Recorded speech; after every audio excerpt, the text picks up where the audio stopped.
ce qui concerne l'actualité politique de la République démocratique du Congo. Bandeko nyonso o balandaka biso ba nyonso ba disposaka batana bango pona kolanda biso à ce qui concerne les actualités politiques.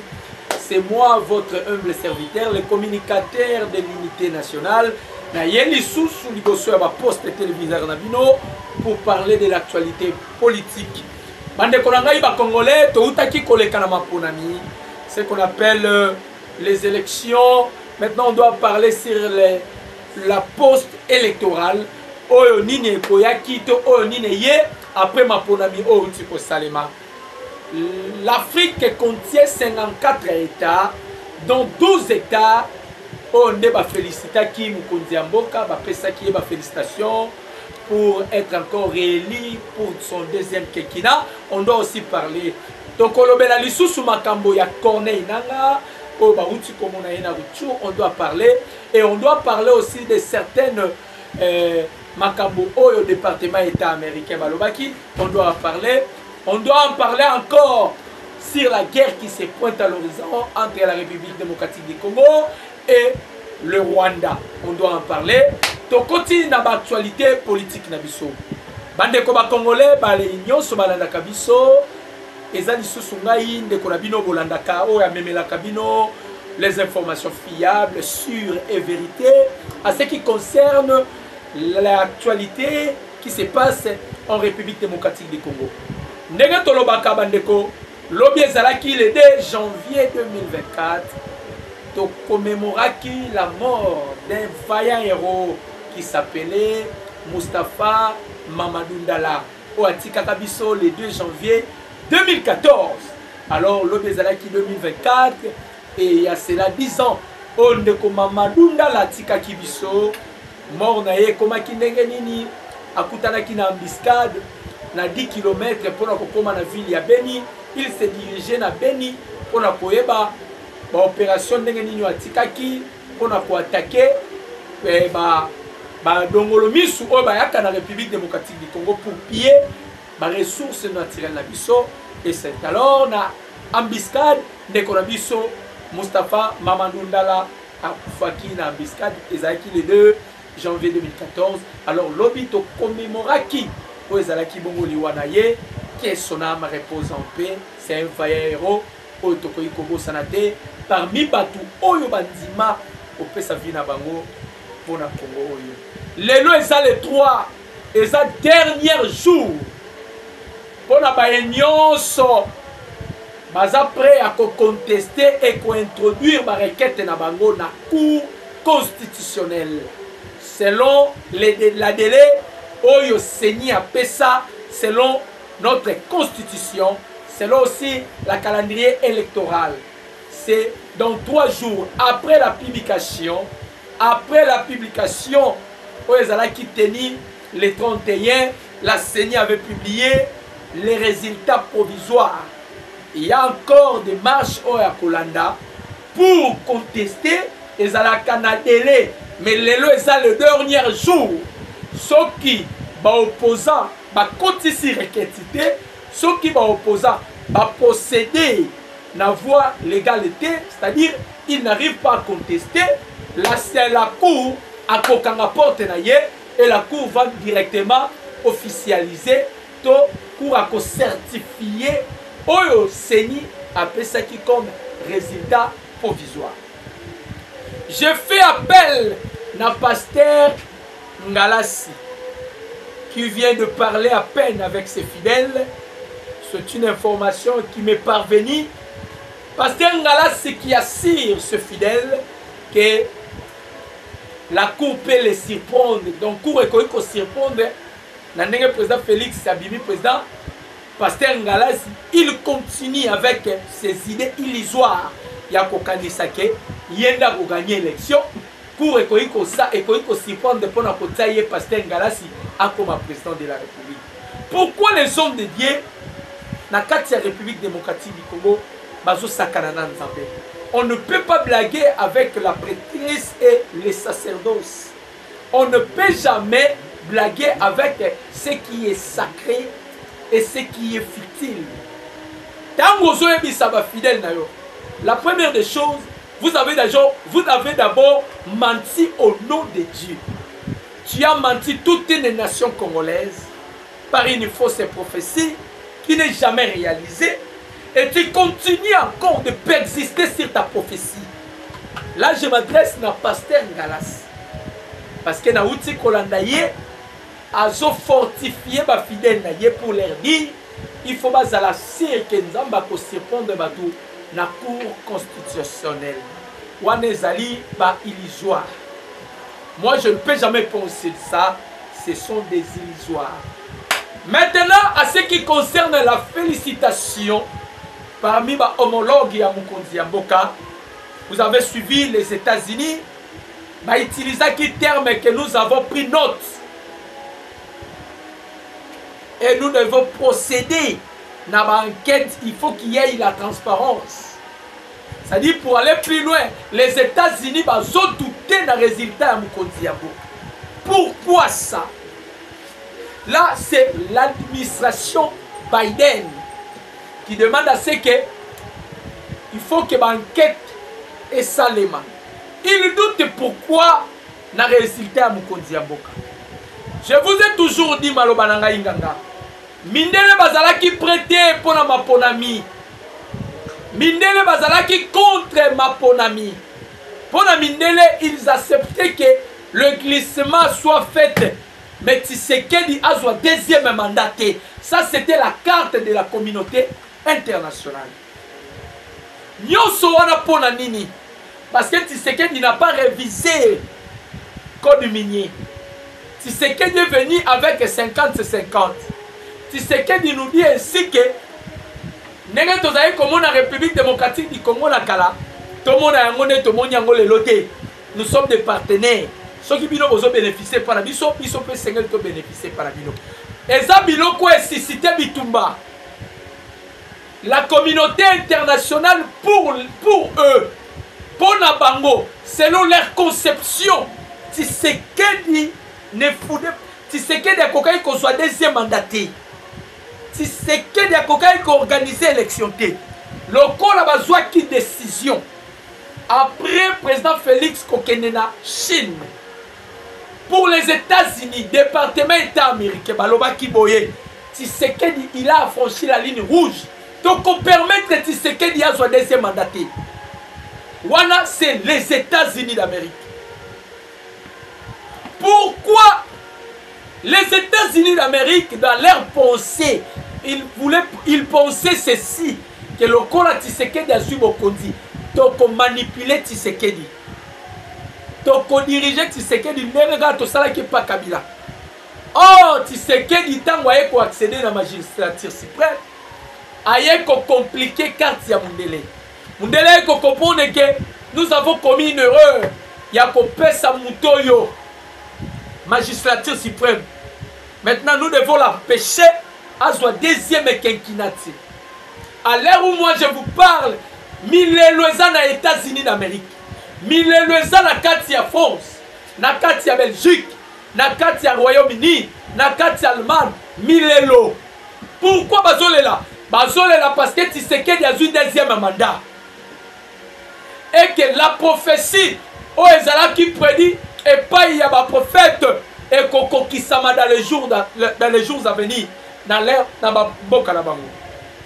Nous commençons par les États-Unis d'Amérique. William Marius Branham, qui fut un Américain, il avait prophétisé sur le déclin des États-Unis d'Amérique. Toyana Congo, prenons la prophétie d'Etienne Tshisekedi Wamulumba. Heureusement, j'ai toujours dit que Tshisekedi est l'incarnation de Simon Kimbangu. Il portait à lui la portion prophétique de Simon Kimbangu. Il avait prédit ceci. Dans les jours à venir, l'Union européenne, Bokota, la République démocratique du Congo, la fenêtre. C'est ce qui va se réaliser. Non, Moni Mindele, il n'arrive pas à féliciter le président Félix Antoine Tshisekedi Tshilombo. Pourquoi? Parce qu'ils savent bien, ils sont devant leur déclin, la communauté internationale. Bazali Bosso y a déclin na bango. De tout ce qu'ils avaient passé à mal contre la République démocratique du Congo, Tshisekedi est noir. Il a fait que 5 ans dans mandat. Mais il est venu renverser les systèmes instaurés datés depuis 1884 et 1885. Donc, c'est après 138 ans d'années. 138 ans d'années. Tshisekedi est venu renverser les systèmes. Bamindele lelo bazobanga. Bayebi ke muto yo ndenga zui deuxième quinquennat na ye. C'est fini pour nous. Le code minier et kotikala ka jamais kozala changer. Et à commencer biso vidir. Yaya Mbeza parce que nous n'avons plus les soutenir pendant sa campagne. Yami Balé, nous n'avons plus soutenir sa vision vis-à-vis de la République démocratique du Congo. C'est-à-dire qu'il n'y a pas d'intérêt. Le col intérêt est sati. Et que Moutoyo a accédé à la magistrature suprême pour la seconde quinquennat. Nous allons plus se retrouver. Non, Moni Mindele Bazala qui prennent à Nyoso. Mais l'objectif est que les élections ne soient pas tenues selon la calendrier électoral et selon la délai constitutionnel.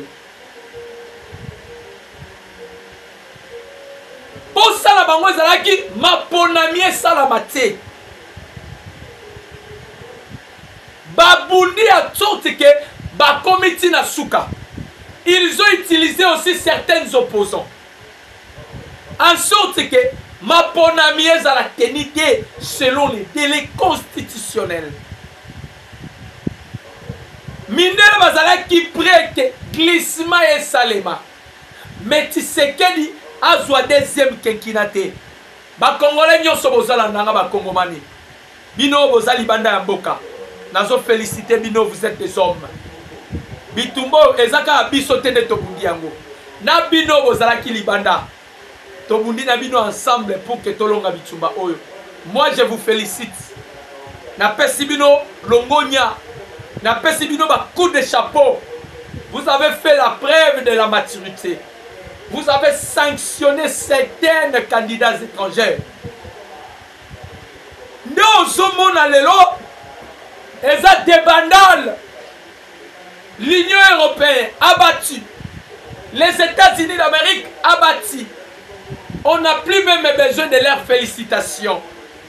Avec leur hypocrisie. Oh, bah, même la politique. Bah, même qui politique, il y a hypocrisie. Dans la hypocrisie, par l'humiliation. C'est la toute première fois de l'histoire. Un noir, il a tenu la communauté internationale en échec. C'est le président Félix Antoine Tshisekedi Tshilombo. Il les a tenus en échec. Je précise bien mes mots. Il a tenu en échec la communauté internationale. Les États-Unis ont la difficulté de féliciter le président Félix. C'est la honte pour eux. L'Union européenne, même c'est la honte pour eux. Quand vous voulez en sorte que les enquêtes et qu'il y ait la transparence. Le 20 décembre, on doit se poser la question. La République démocratique du Congo, c'est un pays État souverain. Pourquoi pas Otika souveraineté na biso ezwaisika? Pourquoi vous voulez en sorte que biso to s'adhérer na vision na bino ezali illusoire? Mindele bayebi yango bien que le la kaka Tshisekedi a eu deuxième quinquennat. Kigali a un problème.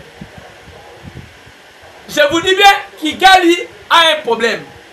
Le Congrès national du Rwanda, c'est un parti politique qui vient de féliciter le président Félix Antoine Tshisekedi Tshilombo.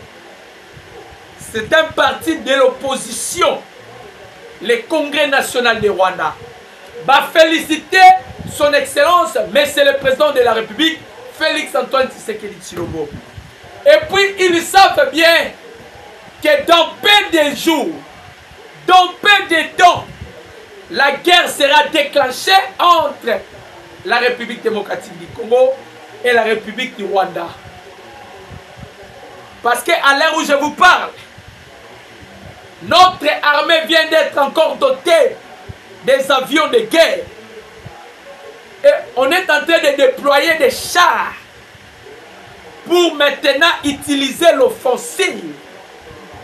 Nous sommes prêts pour utiliser l'offensive contre le Rwanda. Nous avons déployé les chars. Nous avons déployé les armes. Je vous dis, baouti kopé sabiso ba avion de guerre de chasse. Ça dit, ne faut pas blaguer avec les FARDC. Nous sommes déjà montés en puissance. Et contagion déjà sud-africain, Bayaki, parmi les membres de la SADC. Vous savez que la SADC devait déjà depuis longtemps qu'il y a la République démocratique du Congo pour la rescousse. Mais le président en exercice, c'est Lorenzo. Il a convoqué qu'il y ait une urgence aux États-Unis d'Amérique pour l'empêcher que SADC ait la République démocratique du Congo. Sur 16 membres de la SADC, il n'y avait que 3 pays au Bandima qui ont la République démocratique du Congo. Malawi, Afrique du Sud, ainsi que les Tanzanie. Mais les pays où on s'est retiré, l'Afrique du Sud, de Libiso, militaire. Je vous dis, pour une mission offensive. Nazoya Bisabino que dans peu de temps, les Rwandais là, Bokoyo Kassango. Parce qu'on doit frapper les Rwandais. Je vous dis, on doit frapper les Rwandais. Dans peu de temps, Tozo Beta Rwanda. Herman Cohen, un grand diplomate américain, chargé aux affaires africaines. Herman Cohen, il fut prophète. Dans le temps où Jean-Pierre Bemba était à ce pays. Herman Cohen, il avait parlé sur la libération de Jean-Pierre Bemba. Ce dernier, il a été libéré. Herman Cohen, il avait prédit sur la disparition de Joseph Kabila Kabange. En disant, après une année, on ne parlerait plus de Kabila, la République démocratique du Congo. Cela a été accompli. Où est Kabila aujourd'hui? Où en sommes-nous? Herman Cohen, il avait prédit si Tshisekedi contrôlera l'Afrique. Aujourd'hui, où en sommes-nous? Les mêmes Herman Cohen, il a exhorté les M23 pour leur dire Bobima Nakati ya sol congolaise. Bobima. Bobima. Et moi je vous informe que dans peu de temps, Tozosi la Rwanda. Katumbi alobaki na biso. Après la publication du résultat provisoire, que Congo est Kokabwana. Congo est Lupango à Tata na Okatumbi. Parce que yo zuite, tu penses que moto epela na Congo. Katumbi. Lelo eza les 3. Moto ezo pelate pour la nini. Lelo eza les 3. FCC. Bon promettant ki biso que bon appliquer article 64. Lelo eza les 3. Vous êtes où? Tolinga toye babisiko boza. Boza wapi? Parce que lelo eza les 3. Bon promettant ki biso boko créer, boko salaboé, boko panza, boko salaboé. Lelo eza les 3 boza wapi? Batu ya Katumbi ensemble. Lelo bakomi kofinga chole, faux pasteur. Lelo bakomi kofinga chole. Tout ça c'est pourquoi? Parce que Chol avait dit la vérité. Chol a loba qui solo. Bon, on comprend qu'il y a une divergence maintenant entre Frigolé Ambongo et Cholé. Pourquoi? Parce que Cholé c'est un Congolais. Ambongo a une nationalité douteuse. Selon des sources, il paraîtrait c'est le fils de l'empereur Bokassa. Divergence, c'est ça pourquoi? Parce que Cholé a compris. Et ça, il a mabélé de 1. De 2, Cholé a compris que l'élection est salama dans Mboka. L'élection est salama. Mais c'est toute la première fois que les élections soient tenues dans un climat apaisé et qu'il y a eu la crédibilité, la transparence et l'apaisement. Tout a été équilibré. Il n'y avait même pas moyen, il y a Koïba. Il n'y avait même pas un moyen, il y a qu'au tricher. Machine à voter avec un GPS. C'est de ne jamais vu. Nyonso wana, Denis Kadima a fait un bon travail. Il est félicité dans ma payeuse à Limitrof.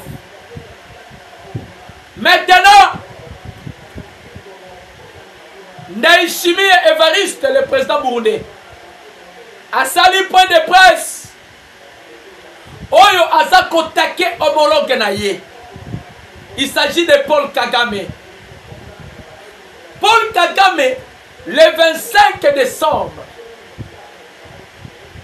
a kendaki ko financer groupe ya rebello ya Red Tabara na Burundi. Il est allé le financer et pour aller plus loin, le général Neva a dénoncé Makamoyo Paul Kagame Salaki na Burundi. Il a tué des civils. Paul Kagame a bombé les civils. Voilà pourquoi Ndayishimiye aye ko attaquer ye pour na koyebisa ye loko nozo financer Red Tabara groupe ya ba rebelle na mboka nanga. Moi aussi je vais me tourner contre toi. Pourquoi Paul Kagame azo sala makambo wana? Il veut directement affaiblir l'Ouganda. Parce que, pardon, le Burundi. Parce que Ayebi, ce qui est là, guerre dans la République démocratique du Congo et le Rwanda. Le Burundi sera derrière la République démocratique du Congo. Bande komuno kolanganga na ebisa kibino. Que l'Afrique est divisée. Je vous dis, l'Afrique est divisée. Tshisekedi est venu diviser l'Afrique. Tshisekedi est venu changer l'ordre mondial. Tshisekedi est venu renverser les lois établies, il y a impérialiste. M23 vient d'officialiser leur intégration dans AFC, Alliance Fleuve Congo. Je dis bien M23 a officialisé intégration dans Bango, dans Alliance Fleuve Congo. Il y a certains mouvements, membres de Bango, Bazana Sud Kivu, notamment dans le territoire de Calais, dans le plateau à Minyembo, au-delà Nord Kivu. Ça dit, Corneille Nanga, il préparait déjà un coup. Ce qui est là-bas où elle est, et si elle qui n'a pas qui gouverneur, il y a des Morombo au Bazawana. Ce sont des regroupements. Il préparait un coup KO. Quand vous avez la perquisition dans l'hôtel Naïna Castello, Bakuta Kibatu non identifié. avec certains indices militaires. Bananga bayaki na Congo pour un objectif. La balkanisation de la République démocratique du Congo. Nebo moni ake ko rejoindre Bertrand Bisimba, Sultani Makenga, bloc pour venir renverser le régime constitutionnel. Neko bato wana bakobima na boka na bisote. Je vous dis bien, donc peu de temps, parce que tous ont déployé déjà ma char. Tous ont déployé ma char. La guerre entre la République démocratique du Congo et Kigali se pointe déjà à l'horizon. On ne doit plus négocier avec Kigali. Le pays africain des Grands Lacs, la région du Grand Lac, entre autres, Burundi, la République démocratique du Congo. Babeti c'était les États-Unis d'Amérique. Pour la cohésion américaine, bolongola influence na bino na Rwanda. Bolongola influence na bino na Rwanda. Si vous continuez à soutenir le Rwanda, on doit procéder maintenant à l'expulsion. L'opération ya expulsion. Parce que le Rwanda que vous soutenez, Rwanda za la minéré nini.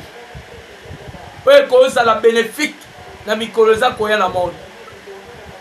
Biso toza na kolta na kobal. Le monde a un problème. Le monde a un problème de le problème climatique. Réchauffement climatique. Le monde subit la pollution mondiale. Et c'est par nos minéraux que nous accéder, nous surmonter le problème de la pollution au monde.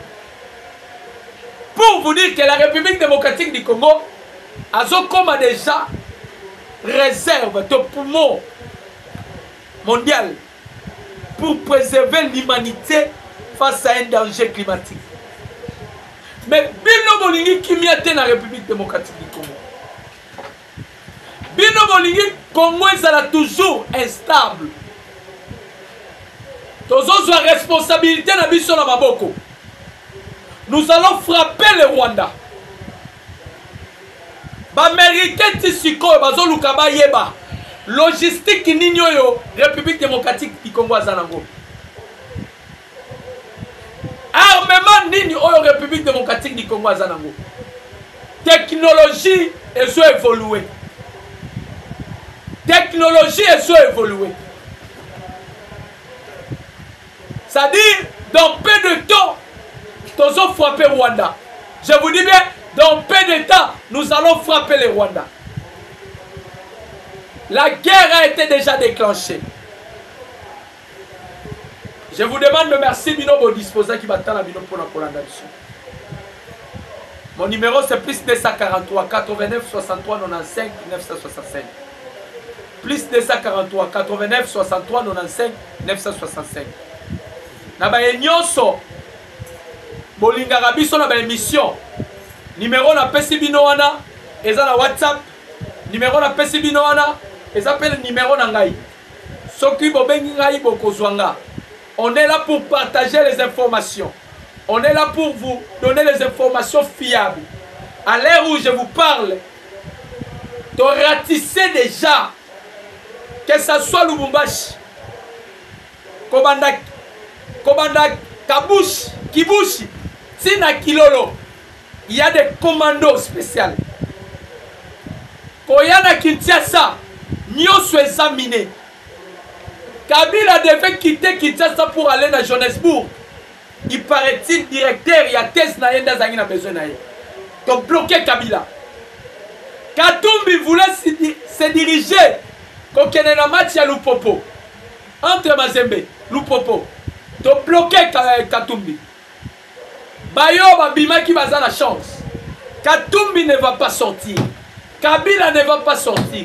Parce que ba service de renseignement na biso baza déjà na ba information na makambo batu wana baolinga basala mikolo utai kolekato utai kokanga cadre ya PPRD Mpungu Luamba tokangaki ye parce que azalaki à connivence avec les rebelles au bazar en Zambie. Bakangaki na frontière ya Zambie République démocratique du Congo. Il devait se diriger et si qu'on wapi ba conteneur ya Moïse Katumbi Kotaki. Parce que il y a eu des informations que Moïse Katumbi alingaki a distribué ba machette. Na ba jeno bakangaki na Katanga. 30 jeunes qui parlent que Swahili. Bakangaki bango par rapport ya bakou Moïse Azaï qu'on préparait après post-électoral. Mais le gouvernement congolais a disposé qui va moyen pour leur faire échec dans le plan. Je vous dis merci. Et là, qui a évoqué humble serviteur, dans mes information. Dans peu de temps, nous avons les sous-potos pour actualité. Je dis et je vous remercie.